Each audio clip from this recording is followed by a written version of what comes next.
तो बच्चों पहला पाठ शुरू करते हैं। प्रथमः पाठः पहला पाठ अकारांत पुल्लिंग पदानि। अकारांत का मतलब है जिस शब्द के अंत में आ जाए तो उसको कहते हैं अ हो अंत में जिसके। इसका मतलब है ए हो अंत में जिसके, तो उसको कहते हैं अकारांत पुल्लिंग पदानि। पुल्लिंग पदों को हम यहाँ पर पढ़ेंगे। पद का मतलब शब्द ही है और पुल्लिंग शब्दों को हम यहाँ पढ़ रहे हैं। एक वचनम, एक वचन के रूप हम यहाँ देखेंगे। सभी एक वचन में है ये, जिसको इंग्लिश में आप सिंगुलर नंबर भी कहते हैं। तो शुरू करते हैं इनका उच्चारण करना। तो जो ध्यान देने वाली बात है कि आप ये ध्यान दें कि इन शब्दों को, इन पदों को मैं कैसे उच्चारण कर रही हूँ, कैसे बोलना है। विसर्ग आएंगी तो उसका उच्चारण कैसा होना चाहिए और इनके अर्थ क्या हैं। तो पहला शब्द है बालकः। बालकः मतलब बालक। नरः मनुष्य। गजः हाथी। अश्वः घोड़ा। हरिणः या मृग है, ये कहते हैं हिरण को। वानरः बंदर। हंसः हंस। मयूरः मोर। शुकः तोता। कपोतः कबूतर। सिंहः शेर। कुक्कुरः कुत्ता। मेघः बादल। सूर्यः सूरज। घटः घड़ा। वृक्ष है पेड़। अब कुछ शब्द हमने पाठ इस पेज नंबर 1 पर शब्दों को पढ़ा है जो कि एक वचन के शब्द थे, पुल्लिंग शब्द थे। और अब शब्दार्थ यहाँ अंत में अगले पेज पर भी दिए हैं, इनको भी पढ़ लेते हैं। बालकः है लड़का। गजः है हाथी। हरिणः है या मृगः है हिरण। हंसः है हंस। शुकः है तोता। सिंह शेर। मेघ है बादल। घट है घड़ा। नर है मनुष्य। अश्व है घोड़ा।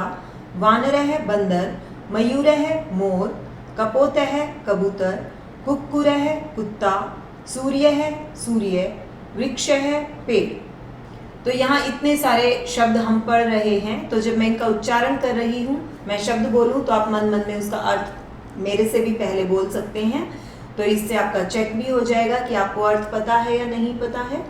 मनुष्य है आदमी। नृप है राजा। काक है कौआ। खग है पक्षी। पर्वत है पहाड़। देव है देवता। व्याघ्र है बाघ। यहाँ विसर्ग नहीं लगी हुई है, ये मिसप्रिंट है तो विसर्ग लगा लें यहाँ पर। सर्प है सांप। उष्ट्र है ऊंट। हस्त है हाथ। ईश्वर है भगवान। पाद है पैर या चरण। केश है बाल। कर्ण है कान। मूषक है चूहा। वृषभ है बैल। कूर्म है कछुआ। गर्दभ है गधा। तो इन अन्य शब्दों में हमने कुछ नए शब्दों को पढ़ा है जो पाठ में जिनका प्रयोग नहीं हुआ है, लेकिन ये सारे के सारे अकारांत पुल्लिंग शब्द हैं और इनका एक वचन रूप ही हमने यहाँ पढ़ा है। तो इससे आपकी वोकैबुलरी, आपके पास शब्दों का भंडार हो गया है जो अकारांत शब्द हैं और एक वचन में है। तो आपको बहुत सारे नए शब्द मिल गए हैं। शरीर के कुछ अंगों के नाम भी यहाँ पर आए हैं, जैसे हस्त है, केश है, पाद है, कर्ण है। ये सारे जो है शरीर के अंगों के नाम हैं। कुछ जानवरों के नाम यहाँ पर आए हैं। इसके बाद हम कुछ क्रियाएं पढ़ रहे हैं जिससे इन शब्दों के साथ इन क्रियाओं का प्रयोग करके हम जो है वाक्य बना सकते हैं। जैसे पठति का मतलब होता है पढ़ता है। तो अगर मैं कहूँगी मनुष्य है पठति तो इसका मतलब हो जाएगा मनुष्य पढ़ता है। धावती दौड़ता है। बालक है धावती मतलब बालक दौड़ता है। या मैं कहूँ गर्दभ है धावती गधा दौड़ता है। तो कितना आसान है इनसे वाक्य बनाना अगर आपको शब्दों का ज्ञान है, अगर आपके पास संस्कृत शब्दावली है और हमें कुछ क्रियाओं का पता है तो हम वाक्य भी बना सकते हैं। पतति गिरता है। गच्छति जाता है। हंसती हंसता है। चलती चलता है, खेलती खेलता है, वदती बोलता है, नृत्यति नाचता है, नमति नमस्कार करता है, तिष्ठति बैठता है, लिखती लिखता है। तो कितने सारी क्रियाएं हमारे पास अब हैं। हम कुछ वाक्यों का प्रयोग वाक्य बना सकते हैं, तो करके देखते हैं। अब यहाँ देखिए, आदमी के साथ मनुष्य के साथ हमने प्रयोग किया है मनुष्य है पठती, या आप कह सकते हैं बालक है पठती। वृषभ है बैल होता है, तो वृषभ है धावती, बैल दौड़ता है। और क्या हो सकता है? उष्ट्र है धावती, ऊंट दौड़ता है। पतती गिरता है, गिरता है के साथ आप यहाँ भी आप कुछ भी यूज कर सकते हैं। क्या शब्द आप यूज कर सकते हैं? जैसे गर्दभ है पतती, गधा गिरता है। गच्छति, गच्छति के साथ भी जो भी जाता है, जो जा सकता है, मूव कर सकता है, ऐसे किसी भी कर्ता को हम ले सकते हैं। तो जाता कौन है? मनुष्य भी जा सकता है, बालक भी जा सकता है, राजा भी जा सकता है, गधा भी जा सकता है। तो कुछ भी यहाँ लिख सकते हैं। हंसती हंसता है, जो भी हंस सकता है उसके साथ हम हंसती का प्रयोग कर सकते हैं। जैसे हंसेगा कौन? इंसान ही हंसेगा ना, तो आप यहाँ ले सकते हैं नृप है हंसती, राजा हंसता है। चलती खेलती खेलता है, वदती बोलता है, तो यहाँ वदती के साथ ये भी इंसान ही बोल सकता है, तो आप लिखेंगे मनुष्य है वदती, बालक है वदती। नृत्यति नाचता है, नमति नमस्कार करता है, तिष्ठति बैठता है, तो बैठ कौन कौन सकता है? बैठ तो जानवर भी सकते हैं, तो आप लिख सकते हैं व्याघ्र है तिष्ठति, आप लिख सकते हैं वृषभ है तिष्ठति, गर्दभ है तिष्ठति, गधा बैठता है, उष्ट्र है तिष्ठति, ऊंट बैठता है। लिखती लिखता है, ये क्रिया जो है मनुष्य ही कर सकता है, तो या तो ये मनुष्य के लिए प्रयोग कर सकते हैं यहाँ पर जितने शब्द हमने अभी तक सीखे हैं, या राजा के लिए नृपय के लिए प्रयोग कर सकते हैं, क्योंकि दोनों लिख सकते हैं। बालक के लिए प्रयोग कर सकते हैं, बालक भी लिख सकता है। तो इस तरह से आपके पास शब्दावली भी आ गई है और क्रियाएं भी आ गई हैं, तो आप बहुत सारे वाक्य अब खुद ही बना सकते हैं। अब देखिए, ये पुस्तक का व्याकरण भाग आ गया है। इस पाठ में अकारांत पुल्लिंग शब्दों के कुछ उदाहरण दिए गए हैं। अध्यापक अपनी कक्षा में कुछ अन्य उदाहरण भी दे सकते हैं। जिन छात्रों के अकारांत नाम हो उनका प्रथमा एक वचन रूप बनाने के लिए कहें। जैसे कक्षा में अगर कोई बच्चे का नाम नवीन है, कौशल है, रोहित है, अहमद है, अजय है, तो उनके आगे विसर्ग लग जाती हैं। ऐसे एंड हो रहा हो जिसका भी नाम, उसमें हम विसर्ग लगा के उसका नाम संस्कृत में बोल सकते हैं, संस्कृत में उच्चारण हो सकता है। इनके साथ लगने वाली क्रियाओं को भी हमने समझा है अभी, और यहाँ फिर से देख रहे हैं। बालक है पठती, गजय है चलती, मयूर है नृत्यति। यह भी समझाना है कि यहाँ क्रिया प्रथम पुरुष की है। किसी दूसरे के विषय में कहना हो तो इसे प्रथम पुरुष कहते हैं। थर्ड पर्सन इंग्लिश में बोलते हैं और संस्कृत में उसको कहते हैं प्रथम पुरुष, जो भी हमने क्रियाएं की हैं। इसके बाद अभ्यास शुरू हो जाता है। अभ्यास में पहला प्रश्न है स्पष्टम उच्चरत, स्पष्ट उच्चारण कीजिए। हरिण है, कुक्कुर है, वृक्ष है, मयूर है, अश्व है, सूर्य है। तो ये था सही उच्चारण। अब दूसरी एक्सरसाइज को देखते हैं। पक्षिणाम नामानि चिनुत गोलाकारे च लिखत। पक्षियों के नाम, चिनुत का मतलब चुनकर, गोलाकार में लिखना है। ये गोलाकार बने हुए हैं, इनमें लिखना है पक्षियों का नाम चुनकर। तो चलो देखते हैं पक्षी कौन कौन है। बालक है, नहीं ये पक्षी नहीं है। शुक है, हाँ शुक का मतलब तोता, ये पक्षी है, तो आप इसका इस गोलाकार में इस नाम को लिखें। गज है, नहीं ये पक्षी नहीं है। मेघ है, ये भी पक्षी नहीं है, मेघ का मतलब बादल होता है। मयूर है, ये पक्षी है, तो मयूर को आप इस गोलाकार में लिखेंगे। नर है, नहीं नर का मतलब मनुष्य होता है। कपोत है, कबूतर, यस ये पक्षी है, इसको गोलाकार में लिखेंगे। वानर है, बंदर, इसको नहीं लिखेंगे, ये पक्षी नहीं है। हंस है, ये पक्षी है, और उदाहरण में हमें दिखाया भी हुआ है कि इसको गोलाकार में लिखा है। तो अब आप बहुत अच्छे से समझ गए हैं कि हमें पक्षियों के नाम चुनकर यहाँ से और यहाँ लिखना है। तो पहला कौन सा था? शुक है, तो आप यहाँ लिखें शुक है।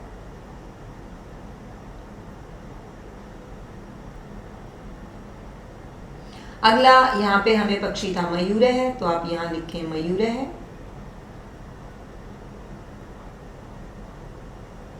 इसके बाद था कपोत है, तो आप लिखें कपोत है। ऊपर से ध्यान से देख के स्पेलिंग्स आपको लिखनी है, गलती नहीं हो। इसके बाद हंस है, हंस ऊपर दिया भी हुआ है, हम दोबारा से फिर लिख देते हैं।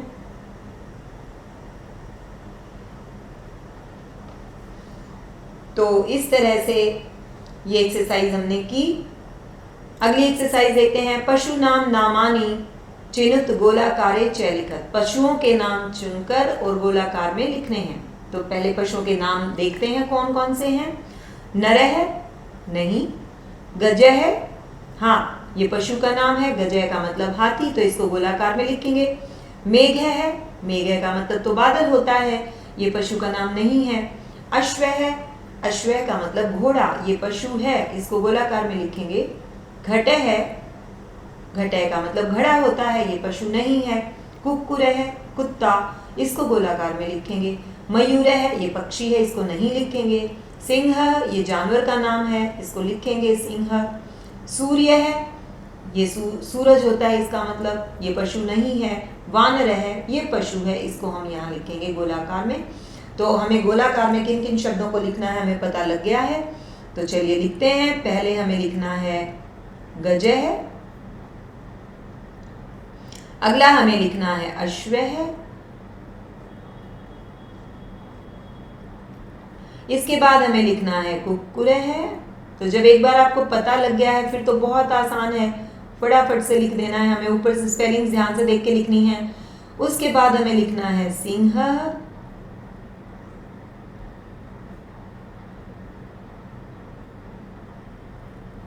इसके बाद हमें लिखना है वानर है।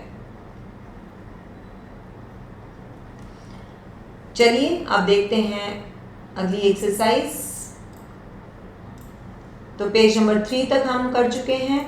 अब आ जाते हैं एक्सरसाइज 4 पर, जो कि पेज नंबर 4 पर है। यहाँ हमें मैचिंग शब्दों को लिखना है इसमें देखकर।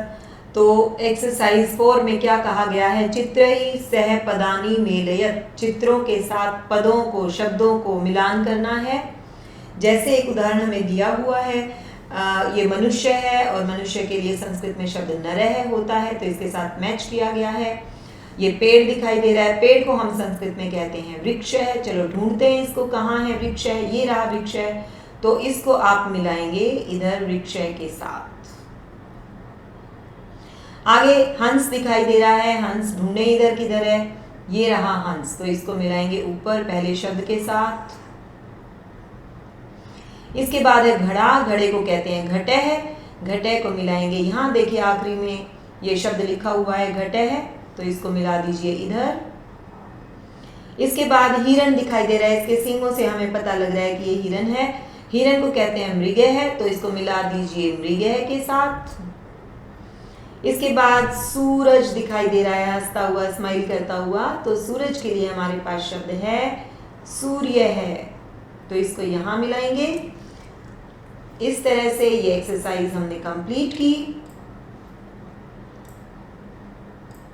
अब देखते हैं एक्सरसाइज 5। एक्सरसाइज 5 में हमें क्या करना है।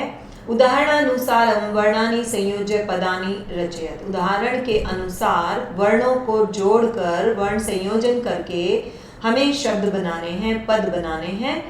तो चलिए करते हैं ये काम। ये एक उदाहरण आपको दिया हुआ है, स उ र य अह, तो बना सूर्य है। तो अब आगे आपको ये शब्द बनाने हैं। क म में री, तो म में री जोड़ते हैं पहले, ये म बना दिया। म में री को जोड़ना है, ये री बना दिया। ग और अह, अब ग हल है, उसमें अ जुड़ते ही ग पूरा हो जाएगा और उसके बाद विसर्ग लगी हुई है, तो ये बन जाएगा मृग। नेक्स्ट वर्ड को देखते हैं। व में री लगेगा, तो पहले लिखते हैं व को, उसमें री लगाते हैं। फिर क में श जोड़ना है, तो क में जब श जुड़ता है तो बनता है क्ष, ठीक है। और फिर अ में विसर्गें भी लगी हुई हैं, तो हमने विसर्ग भी लगा दी है। अगला शब्द है अ में अ है पहले, तो पहले अ लिख लेते हैं। उसके बाद श हल है, तो श हल लिख लेते हैं। इसके बाद व में अ जुड़ा हुआ है, तो व को पूरा लिख लेते हैं। और विसर्गें भी हैं, तो विसर्ग भी लगा देते हैं। नेक्स्ट में श में ऊ जोड़ना है, तो पहले श लिखा, श में ऊ छोटा लगाया। फिर क में अ जोड़ना है, तो क पूरा बन गया और विसर्ग भी हैं, तो हमने विसर्ग लगा दिया। म में अ को जोड़ना है, तो म में जब अ जुड़ेगा तो मैं का हल हट जाएगा।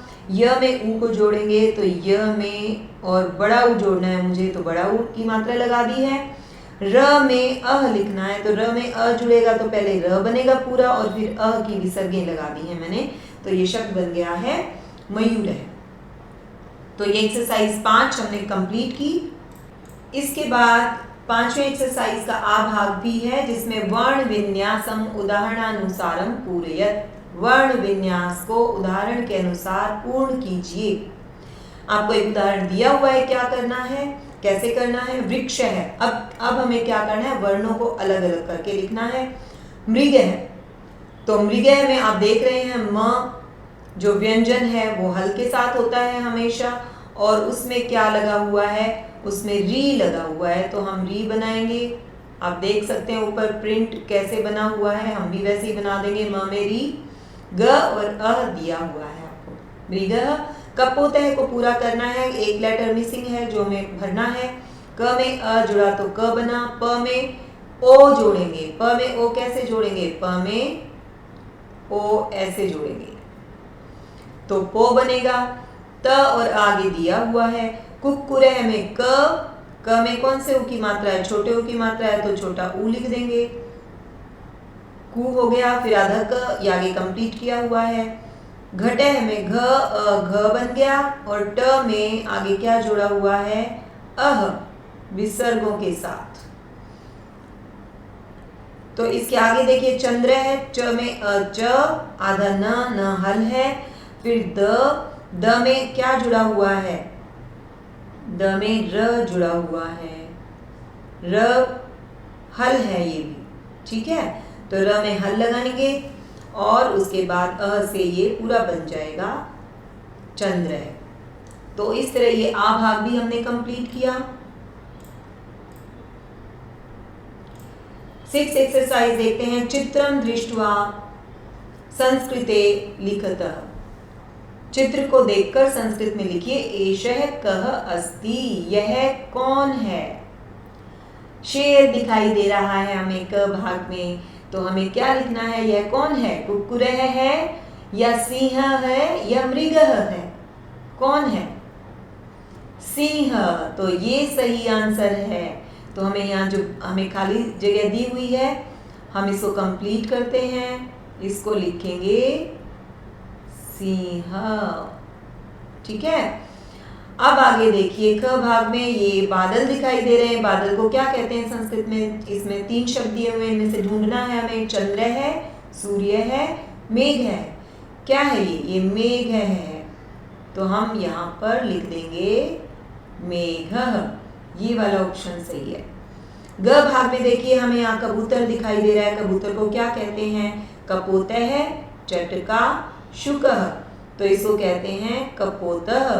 तो यहाँ लिखेंगे, स्पेलिंग ध्यान से देख के लिखनी है, कपोतः। इसके बाद आगे हमें नजर आ रहा है बंदर। बंदर को क्या कहते हैं, गजः है, वानरः है, अश्व है, तो इसको कहते हैं वानरः। बंदर को कहते हैं वानरः। घ भाग हो गया है।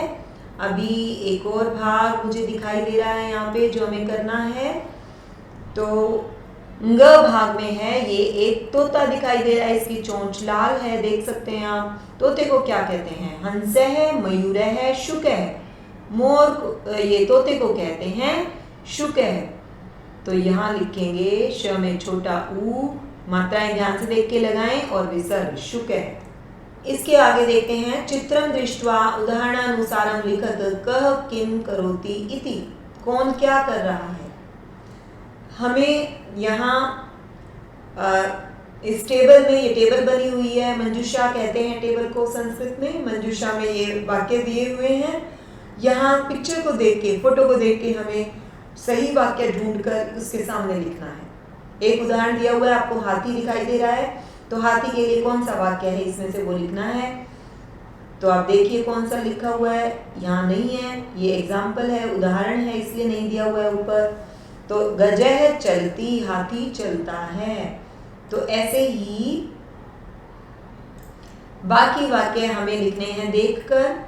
तो देखते हैं इसको कर पाएंगे कि नहीं। कै भाग में मुझे दिखाई दे रहा है मोर नाच रहा है, तो इसके लिए वाक्य देखें मंजूषा में। यस, यहाँ है मयूर है नृत्यति, तो यहाँ लिखेंगे मयूर है। सही, अच्छा लिखें, मेरे से भी अच्छी हैंडराइटिंग होनी चाहिए आपकी। मयूर है नृत्यति, तो ये आपने लिख दिया और पूर्ण विराम लगाएंगे। इसका मतलब होता है मोर नाचता है। ख भाग में देखते हैं, घोड़ा दिखाई दे रहा है और दौड़ता हुआ दिखाई दे रहा है मुझे। तो ऊपर देखते हैं क्या घोड़े के लिए कोई वाक्य है। अश्व है धावती, घोड़ा दौड़ता है। तो अश्व का मतलब घोड़ा होता है, तो हम यहाँ लिखेंगे अश्व है धावती। मैं आपको फिर रिमाइंड करवा रही हूँ, आप मेरे से भी अच्छी राइटिंग आपकी होनी चाहिए।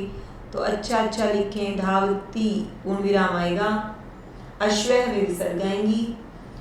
ग भाग में एक बच्चा जो है पुस्तक पढ़ रहा है, बालक पुस्तक पढ़ रहा है। तो वाक्य देखते हैं ऊपर है क्या हमारे पास। बालक है क्रीडती है, और आगे भी है बालक है पठती। तो यहाँ आएगा बालक है पठती। अगला वाक्य देखते हैं घ भाग में ये देखिए, ये बालक खेल रहा है। तो ऊपर वाक्य देखें, कोई बालक खेल रहा है, उसके लिए कोई वाक्य है। हाँ है, बालक है क्रीडती। तो यहाँ से देख के लिखेंगे हम इसको। तो यहाँ लिखते हैं बालक है क्रीडती। क के पैर में र, बड़ी की मात्रा, ड, त पे छोटी की मात्रा, क्रीडती, और पूर्ण विराम लगाएंगे। फिर एक पेड़ नजर आ रहा है, पेड़ के लिए हमें क्या वाक्य दिया हुआ है ऊपर देखते हैं। शुक है तिष्ठति, और कोई वाक्य नहीं है हमारे पास, सारे लिख चुके हैं। तो हो सकता है पेड़ पर तोता बैठा है, इसलिए लिखा है शुक है तिष्ठति। क्या कोई तोता आपको दिखाई दे रहा है। तो इस पेड़ पर कोई तोता बैठा हुआ है, तो इसलिए मुझे लिखना है शुक है तिष्ठति। तिष्ठति का मतलब होता है बैठा है। तो शुक है तिष्ठति। ये हमने ये एक्सरसाइज कंप्लीट कर ली है। तो बच्चों ये पाठ और इसका अभ्यास यहाँ खत्म होता है, और मुझे उम्मीद है आप सबको बहुत मज़ा आया होगा मेरे साथ साथ ये पाठ पढ़ने में भी और फिर अभ्यास की एक्सरसाइजेस करने में भी, और बहुत अच्छे से आपको ये चीज़ें याद भी हो गई होंगी, और आपको पता लगा होगा कि कैसे वाक्य बनेंगे। कितना आसान है संस्कृत के इन वाक्यों को बनाना और पढ़ना।